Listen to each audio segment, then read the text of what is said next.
Legenda dan asal-usul Hantu Banyu, hantu air, penghuni, Sungai Musi, Palembang. Tim Detik Sumbaksel, Detik Sumbaksel sumber, https://www.detik.com/. Sungai Musi, aliran sungai yang melintasi wilayah Sumatera Selatan termasuk Palembang, tak hanya menyimpan keindahan. Aliran sungai yang membelah Palembang ini juga punya cerita mistis karena dipercaya menjadi tempat bersemayamnya makhluk astral bernama Hantu Banyu.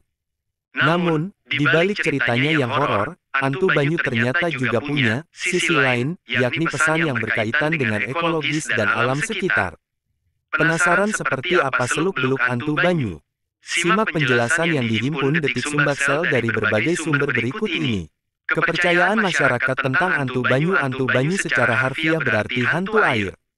Sejarawan Universitas Sriwijaya, Dedi Irwanto menjelaskan bahwa ada kepercayaan yang beredar luas di masyarakat Palembang mengenai sosok hantu yang satu ini. Konon makhluk ini merupakan arwah dari korban yang tenggelam di sungai, sengaja terjun maupun yang tidak sengaja jatuh. Menurut cerita, Hantu Banyu ini ada karena sering ada orang yang tenggelam di Sungai Musi. Dari catatan kepolisian dan jurnalis, banyak laporan orang tenggelam di Sungai Musi, ucap Dedi kepada Detik Sumbaksel, Minggu, tanggal 25 Juni tahun 2023. Kepercayaan lainnya, lanjut Dedi, adalah bahwa sosok Hantu Banyu inilah yang menahan jiwa-jiwa mereka yang jatuh dan tenggelam di sungai.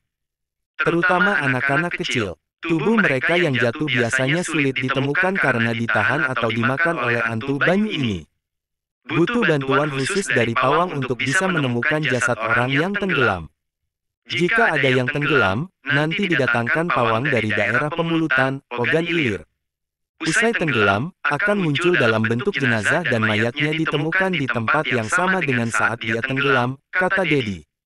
Menurut catatan Detik Travel pada tahun 2012, keberadaan Hantu Banyu sendiri sama seperti makhluk astral lainnya, ada yang percaya, ada yang tidak. Namun, makhluk ini selalu dikaitkan dengan hilangnya seseorang di Sungai Musi. Selain Hantu Banyu, ada beberapa nama makhluk lagi yang dipercaya menghuni sungai tersebut. Antara lain buaya putih, ular raksasa, dan iwa tapa. Ada juga si amang aik atau monyet air.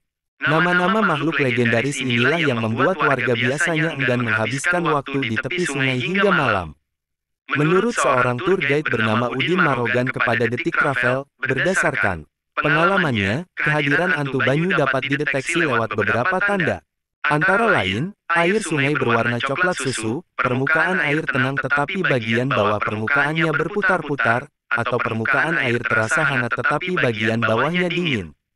Asal-usul Hantu Banyu, mengutip Septriani dalam Relasi Perempuan dan Alam dalam Legenda Rakyat Sumatera Selatan yang diterbitkan di jurnal Bahasa Folk. 4 No. Tanggal 2 Desember tahun 2022, legenda Hantu Banyu dikenal sebagai salah satu cerita yang disampaikan orang tua kepada anak-anaknya agar berhati-hati ketika bermain di sekitar sungai. Cerita ini juga dipercaya benar oleh sebagian masyarakat Sumatera Selatan. Asal-usul Hantu Banyu berawal dari seorang putra mahkota yang mendapat kutukan hingga kulitnya berbau busuk. Kutukan itu disebut akan hilang jika dia menemukan jodoh. Namun, ada syarat dari jodoh tersebut, yakni haruslah seorang perempuan yang lahir tanpa ari-ari. Singkat cerita, ada putri dari kerajaan tetangga yang memenuhi syarat tersebut dan mereka pun dinikahkan. Namun, putri tersebut tidak tahan dengan bau busuk sang putra mahkota, sehingga dia pun memutuskan untuk terjun ke sungai. Nah, sang putri tersebut diyakini menjadi sosok Hantu Banyu. Hantu Banyu disebut memiliki ciri-ciri berbau busuk dan amis. Masyarakat mempercayai sosok ini muncul saat air sungai mulai pasang atau menjelang maghrib. Saat sosok Hantu Banyu muncul, diyakini orang-orang yang masih berada di pinggir sungai akan hanyut. Tak sampai di situ saja, Septriani menjelaskan bahwa Hantu Banyu dipercaya akan membawa orang yang hanyut itu tenggelam hingga dasar sungai, kemudian mengisap sumsum tulang belakangnya. Ketika jasad itu kembali ke permukaan dan ditemukan tim penyelamat, akan ada lubang bekas isapan sumsum tulang itu di bagian belakang tubuhnya.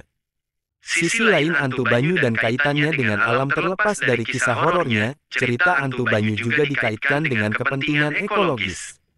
Masyarakat menilai bahwa sosok hantu banyu yang bau amis adalah cerminan sekaligus peringatan bagi masyarakat sekitar sungai yang kurang menjaga kelestarian alam, khususnya Sungai Musi. Bau busuk yang timbul bukan semata-mata karena kedatangan hantu banyu, melainkan dari limbah dan sampah yang dibuang manusia sendiri ke sungai. Jadi, Sepriani menyimpulkan dalam jurnalnya, hantu banyu bukan hanya mitos menakutkan, tetapi juga sebagai penjaga etika lingkungan bagi manusia dan penjaga Sungai Musi. Kisah yang menarik bukan, Detikers? Jadi, apakah kamu tim yang percaya bahwa hantu banyu itu ada? Atau mungkin Detikers pernah punya pengalaman horor sendiri dengan hantu banyu dan Sungai Musi?